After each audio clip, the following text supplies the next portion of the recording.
오늘은 중년이 되고 사람에게 상처받지 않는 법을 얘기 나눠볼까 합니다. 대인관계는 나이가 들어도 대상이 변할 뿐 항상 어려운 것 같습니다. 특히 중년에 접어들면서 우리는 다양한 인간관계를 경험합니다. 이 과정에서 상처를 받기도 하고 때로는 사람들 사이에 갈등으로 마음이 무거워지기도 하죠.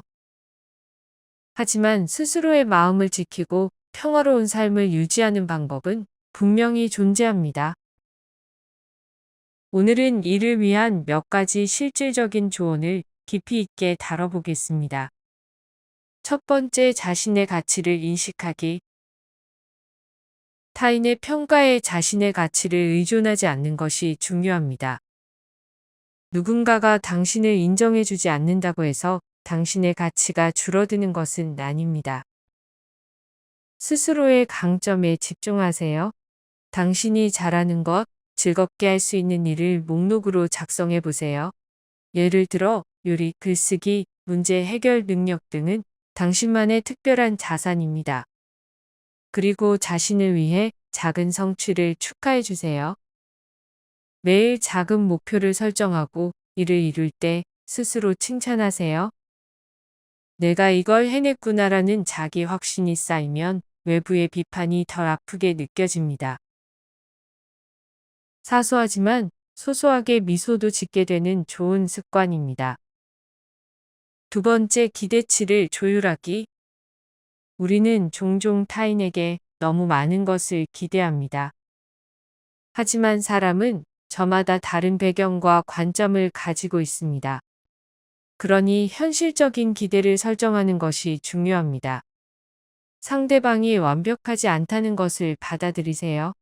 예를 들어, 친구가 항상 공감해 주길 기대하기보다는 그 사람이 가진 다른 장점을 바라보는 태도가 필요합니다.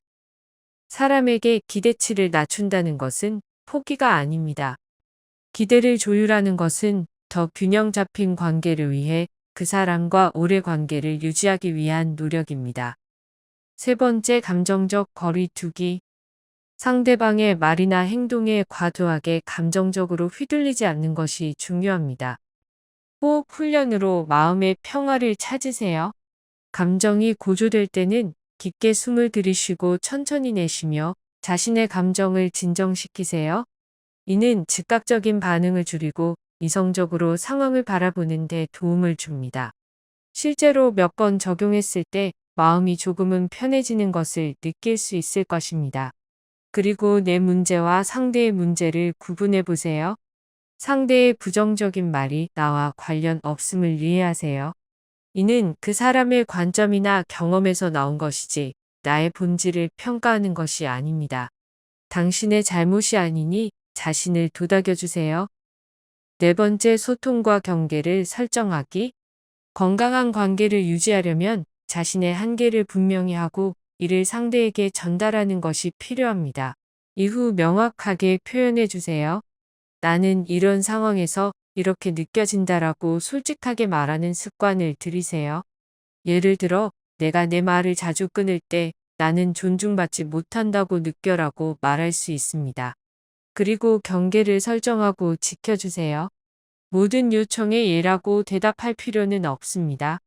지금은 시간이 필요해라고 말할 수 있는 용기를 가지세요. 한 번이 어려우나 두 번은 쉬워질 거예요.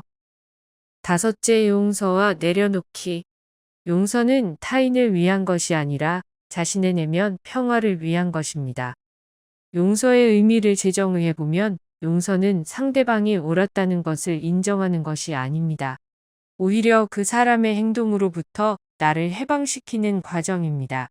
그 사람의 잘못된 행동으로부터 나를 해방시켜 주세요. 그리고 감정을 기록으로 정리해 보세요. 상처받은 경험을 일기나 메모장에 적어보는 거예요. 글로 표현하면 감정이 해소되고 사건을 보다 객관적으로 볼 수 있게 됩니다. 여섯째, 긍정적인 사람들과 함께하기. 우리는 주변 사람들의 영향을 크게 받습니다. 소중한 나를 위해 부정적인 에너지를 주는 사람들과는 거리를 두고 긍정적인 사람들과의 관계를 우선시해 보세요. 지지 그룹을 만들어 보세요. 비슷한 가치관을 가진 친구들과 정기적으로 대화하거나 모임을 가지세요. 이들은 어려울 때 힘이 되는 버팀목이 되어주고 스트레스 상황을 환기시켜 줄 거예요. 더불어 새로운 인연을 찾아보세요. 봉사활동, 독서 모임, 운동 클럽 등 새로운 사람들과 교류할 수 있는 기회를 만들어 보세요. 다양한 사람들과 교류해 보면 삶의 활력을 되찾으며 긍정적인 영향을 주는 사람도 만나게 될 수가 있습니다. 일곱 번째, 자기 성장에 집중하기. 삶에서 상처를 줄이려면 자신만의 풍요로운 세계를 만들어야 합니다. 배움에 투자하세요. 새로운 기술을 배우거나 관심 있는 분야에 대해 공부하세요. 예를 들어 요리 강좌에 참여하거나 온라인 강의를 듣는 것도 좋습니다. 또한 몸과 마음을 관리하세요. 규칙적인 운동과 명상은 스트레스를 줄이고 마음을 안정시켜 줍니다. 여덟 번째, 상황을 재해석하기. 상처를 받았을 때 그 경험을 다른 각도에서 바라보는 연습을 하세요. 상대방의 행동에 나를 탓하는 것이 아닌 상대방의 행동 이면에 숨겨진 이유를 이해하려고 노력하세요. 예를 들어 누군가가 화를 냈다면 그 사람이 현재 겪는 스트레스가 이유일 수 있습니다. 그리고 교훈을 찾아보세요. 정말 큰 상처를 겪었다면 그 상처를 통해 배울 점을 찾으면 그 경험은 단순한 고통이 아니라 성장의 밑거름이 됩니다. 그리고 현재 나의 상황에 너무 매몰되지 않고 더 나아갈 수 있는 힘이 생길 수 있습니다. 삶에서 상처받지 않는 법은 자신을 지키고 관계를 건강하게 유지하는 법을 배우는 과정입니다.